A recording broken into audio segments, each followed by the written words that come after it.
नमस्कार दोस्तों, आप सभी का स्वागत है आपके अपने YouTube चैनल पर। अगर वीडियो आपको पसंद आए तो लाइक करें, शेयर करें और चैनल को सब्सक्राइब करना बिल्कुल न भूलें। आप सुन रहे हैं काली हवेली। अमावस्या की वो रात साधारण नहीं थी।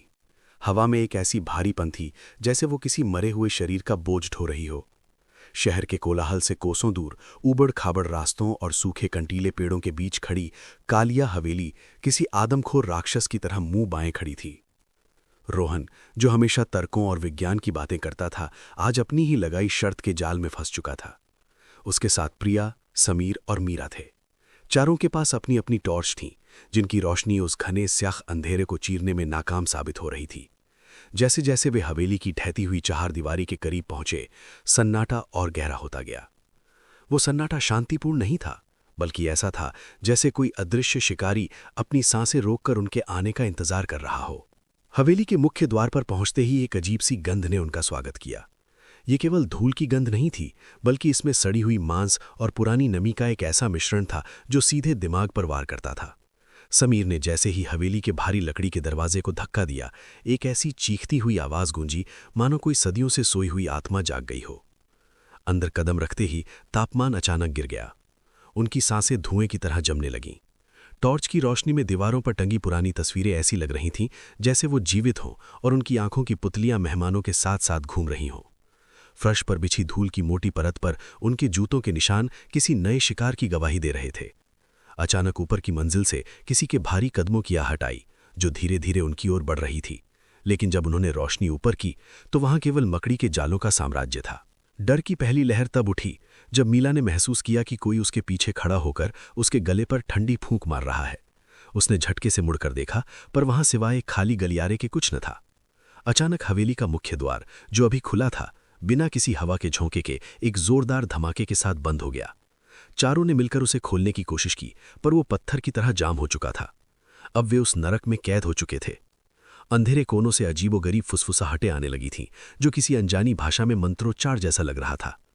रोहन ने हिम्मत बनाए रखने की कोशिश की, पर उसके माथे का पसीना उसकी घबराहट बयां कर रहा था।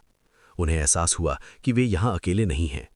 दरवाजा बंद होने के बाद उनके पास आगे बढ़ने के अलावा कोई चारा नहीं था। वे एक संकरे गलियारे से होते हुए एक ऐसे कमरे में पहुंचे जो शायद कभी बच्चों का नर्सरी रूम रहा होगा। वहां का नजारा किसी डरावनी फिल्म से भी बदतर था। जमीन पर पुराने टूटे हुए मिट्टी के खिलौने और बिना आंखों वाली गुड़ियां बिखरी पड़ी थीं। जैसे ही वे कमरे के बीच में पहुंचे, कोनों में रखी एक पुरानी लकड़ी की रॉकिंग चेयर अपने आप धीरे धीरे हिलने लगी। समीर ने अपनी टॉर्च की रोशनी उस पर डाली। कुर्सी खाली थी, लेकिन फर्श पर उसकी परछाई ऐसी दिख रही थी जैसे कोई धुंधली आकृति उस पर बैठकर झूल रही हो। अचानक सन्नाटे को चीरती हुई एक बेहद धीमी और सुरीली मगर डरावनी लोरी गूंजी। वो आवाज किसी बूढ़ी औरत की थी, जो शायद अपने उन बच्चों को सुला रही थी जो कभी इस हवेली के नरसंहार में मारे गए थे। प्रिया चीखते चीखते बची और उसने अपना मुंह हाथों से ढक लिया। लोरी की धुन जैसे जैसे तेज हुई, कमरे के खिलौने अपने आप हिलने लगे। एक छोटी सी गुड़िया, जिसका आधा चेहरा जला हुआ था, रिंगती हुई मीरा के पैरों के पास आ गई। जब मीरा ने पीछे हटने की कोशिश की तो उसे महसूस हुआ कि किसी नन्हे बर्फीले हाथ ने उसकी टखने को कसकर पकड़ लिया है। बचाओ! मीरा की चीख दीवारों से टकराकर वापस आई। रोहन ने उसे खींचा, लेकिन उस अदृश्य शक्ति में इतनी ताकत थी कि मीरा जमीन पर गिर पड़ी। कमरे की हवा अचानक इतनी ठंडी हो गई कि उनकी टॉर्च के कांच पर ओस जमने लगी। रोशनी मध्यम होने लगी और अंधेरे में उन्हें कई छोटी छोटी काली छायाएं दीवार पर रेंगती हुई दिखाई दी। वो छायाएं किसी इंसानी बच्चे जैसी नहीं, बल्कि विकृत और लंबी उंगलियों वाली थीं। जैसे ही वो उस कमरे से बाहर भागे, पीछे से एक साथ कई बच्चों के खिलखिलाने की आवाज आई, जो धीरे धीरे रोने और चीखने में बदल गई। वो आवाज उनके कानों के इतने करीब थी कि लगा जैसे कोई सीधे उनके मस्तिष्क के अंदर चिल्ला रहा हो। हवेली के अगले हिस्से में एक विशाल हॉल था, जिसके बीचों बीच एक धूल भरा भव्य पियानो रखा था। यहाँ की हवा में खून की एक ताज़ा महक घुली हुई थी। समीर, जो थोड़ा पीछे रह गया था, उसने देखा कि दीवार पर लगा एक पुराना क्लॉक टावर अचानक पीछे की ओर चलने लगा है। समय की सुइयां पागलों की तरह घूम रही थीं। अचानक पियानो की चाबियां अपने आप दबने लगीं। कोई संगीत नहीं, बल्कि एक कान फाड़ देने वाला बेसुरा शोर पैदा हो रहा था, जैसे कोई अपनी उंगलियां पियानो पर पटक रहा हो। हर धुन के साथ हॉल के झूमर जोर जोर से हिलने लगे। टॉर्च की रोशनी में उन्होंने देखा कि दीवारों से खून की बूंदें रिस रही हैं, जो नीचे गिरकर मदद, हेल्प शब्द बना रही थीं। अचानक प्रिया को लगा कि उसका दम घुट रहा है। उसने अपने गले को पकड़ा जहां काले निशान उभर आए थे, जैसे कोई अदृश्य रस्सी से उसका गला घोंट रहा हो। रोहन और समीर ने उसे बचाने की कोशिश की, पर वे एक अदृश्य दीवार से टकराकर पीछे गिर गए। हवा में एक भारी मर्दाना आवाज गूंजी, तुम यहां से कभी नहीं जाओगे। तभी हॉल के कोनों से वो परछाइयां बाहर निकलने लगीं जो अब तक छिपी हुई थीं। वे धुएं की तरह काली थीं, लेकिन उनकी आंखें दहकते हुए अंगारों की तरह लाल थीं। पियानो का संगीत अब एक उन्मादी शोर में बदल चुका था। समीर ने देखा कि हॉल के आईने में उनकी अपनी परछाइयां गायब थीं और उनकी जगह 4 कंकाल खड़े थे जो उनकी हर हरकत की नकल कर रहे थे। डर के मारे उनका मानसिक संतुलन डगमगाने लगा। उन्हें अपनी आंखों के सामने अपने सबसे बुरे डर दिखने लगे, मरे हुए रिश्तेदार, जहरीले सांप और जलती हुई लाशें। ये केवल एक हवेली नहीं थी, ये एक ऐसा आयाम था जहां मौत और पागलपन के बीच की रेखा मिट चुकी थी।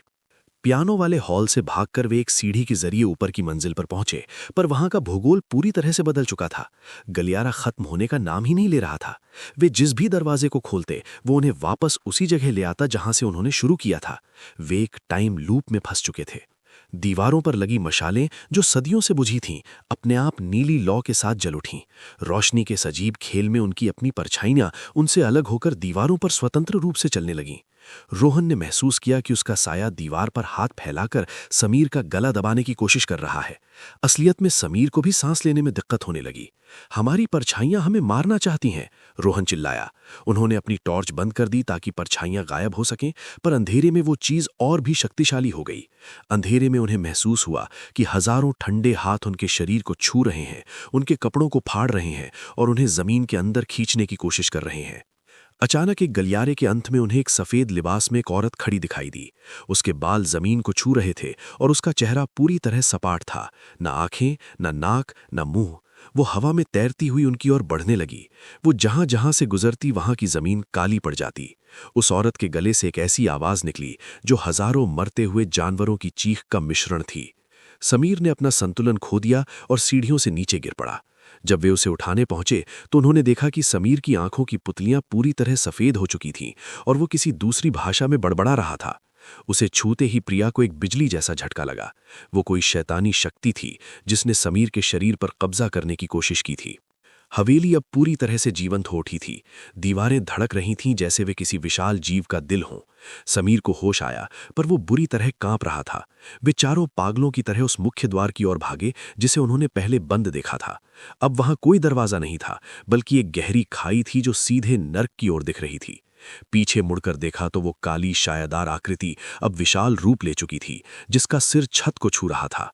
आज रात कोई जीवित नहीं बचेगा, उस आकृति की आवाज ने पूरी हवेली को हिलाकर रख दिया। अचानक रोहन को अपने हाथ में वो पुरानी चाबी महसूस हुई जो उसने मजाक में बाहर के गेट से उठाई थी। उसने देखा कि फर्श पर एक छोटा गुप्त दरवाजा है। उन्होंने अपनी पूरी ताकत से उस जंग लगे हैंडल को खींचा। नीचे एक अंधेरी सुरंग थी। बिना सोचे समझे वे उसमें कूद पड़े। सुरंग में रेंगते हुए उन्हें अपने पीछे हजारों बिच्छुओं और सांपों के सरसराने की आवाज सुनाई दे रही थी। वो सुरंग उन्हें हवेली के पीछे स्थित पुराने कब्रिस्तान में ले गई। जैसे ही वे कब्रिस्तान की जमीन पर बाहर निकले, पीछे एक जोरदार धमाका हुआ। हवेली के सारे शीशे एक साथ चकनाचूर हो गए। वो तब तक नहीं रुके जब तक वे शहर की रोशनी में नहीं पहुंच गए। सुबह जब सूरज निकला तो वे पुलिस और स्थानीय लोगों के साथ वापस वहां गए, लेकिन वहां जो उन्होंने देखा उसने उनके होश उड़ा दिए। जहां रात को विशाल कालिया हवेली खड़ी थी, वहां केवल खंडहर और राख का ढेर था। स्थानीय लोगों ने बताया कि वो हवेली तो 50 साल पहले ही जलकर राख हो गई थी। रोहन ने जब अपनी जेब में हाथ डाला तो उसे वही पुरानी चाबी मिली, पर अब वो जलकर कोयला बन चुकी थी।